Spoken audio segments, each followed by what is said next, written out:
नमस्कार मित्रांनो, राज्यात नुकत्याच घेण्यात आलेल्या तलाठी भरती परीक्षेतील प्रश्नावर घेण्यात आलेल्या आक्षेपांचे पुनर्विलोकन करण्याचे आदेश उच्च न्यायालयाने दिल्यानंतर 79 प्रश्नावरील आक्षेप मान्य करण्यात आलेले आहेत.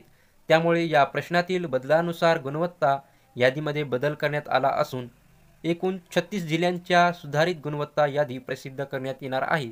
नवीन निवड यादी लवकरच जाहीर करण्यात येईल, अशी माहिती राज्य तलाठी परीक्षा प्रभारी समन्वयक तथा अपर जमाबंदी आयुक्त व अतिरिक्त भूमी अभिलेख संचालक सरिता नरके यांनी दिलेली आहे. याबाबत नरके म्हणाल्या, आता प्रश्नोत्तर तालिकेतील एकूण 219 प्रश्नांमध्ये व त्यांच्या उत्तरसंचीत बदल करण्यात येत आहे. एकूण 39 प्रश्नांचे पर्याय नव्याने दुरुस्त करण्यात आलेले आहेत. तसेच 180 प्रश्नांचे संपूर्ण गुण व त्या सत्रातील विद्यार्थ्यांना देण्याचा निर्णय घेण्यात आलेला आहे.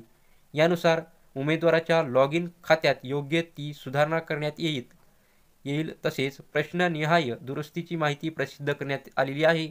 यातील बदलानुसार आता यादीमध्ये बदल झालेला आहे. यापूर्वी जाहीर करण्यात आलेल्या निवड यादीतील यशस्वी उमेदवारांना अद्याप नियुक्ती देण्यात आलेली नाही. नव्याने जाहीर करण्यात आलेल्या गुणवत्ता यातील बहुतांश उमेदवार कायम राहतील. नव्याने निवड यादी, प्रतीक्षा यादीही जाहीर करण्यात येईल. त्यानंतर नियुक्ती देण्यात येईल. सरिता नरके, राज्य तलाठी परीक्षा प्रभारी समन्वयक यांनी ही माहिती दिलेली आहे मित्रांनो. तर ही माहिती तुम्हाला चांगली वाटली असेल तर आमच्या चॅनलला सबस्क्राईब करा. धन्यवाद.